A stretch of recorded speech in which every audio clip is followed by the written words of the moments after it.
একজন ভিখারি শুধু চিকিৎসা করাতে হাসপাতালে এসেছিল, কিন্তু হঠাৎ ডাক্তারের চোখে পড়ে যায় তার হাতের সোনার ঘড়িটির দিকে।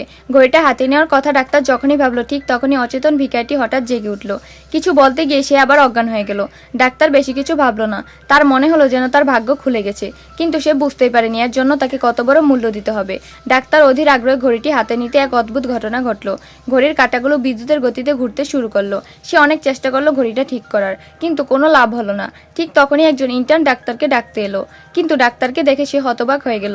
ডাক্তার তখনও ঘড়ি সেট করতে ব্যস্ত ছিল। তার খেয়ালই ছিল না যে সে ইতিমধ্যে 30 বছর বুড়ো হয়ে গেছে। নিজের চোখকে সে বিশ্বাস করতে পারছিল না। তৎক্ষণাৎ সে বুঝে গেল এই সবকিছুর কারণ ওই ঘড়ি, কিন্তু হাজার চেষ্টা করেও সে ঘড়িটা হাত থেকে খুলতে পারছিল না।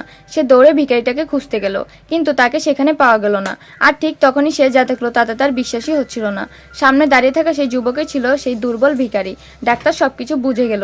সে লোকটাকে অনুরোধ করলো তার ঘড়িটা ফিরিয়ে নিতে, কিন্তু সে কোনোভাবেই ঘড়িটা ফেরত দিল না। এত কষ্টে সে তো এই অভিশাপ থেকে মুক্তি পেয়েছে, সে কেন আবার সেটা ফিরিয়ে দেবে? ডাক্তার পুরোপুরি ভেঙে পড়ল। চোখের পলকে সে আরো কয়েক বছর বুড়ো হয়ে গেল। রাগের মাথায় সে ঘড়িটা ভাঙার চেষ্টা করলো। নিজের ঝরে পড়া চুল দেখে সে বুঝে গেল তার হাতে আর খুব বেশি সময় নেই। তখনই তার উপলব্ধি হলো কোনো সম্পদ বা জিনিসের চেয়েও মানুষের জীবন সবচেয়ে মূল্যবান। তো এরপর কি হলো জানতে হলে ভিডিওতে লাইক করে চ্যানেলটি সাবস্ক্রাইব করুন।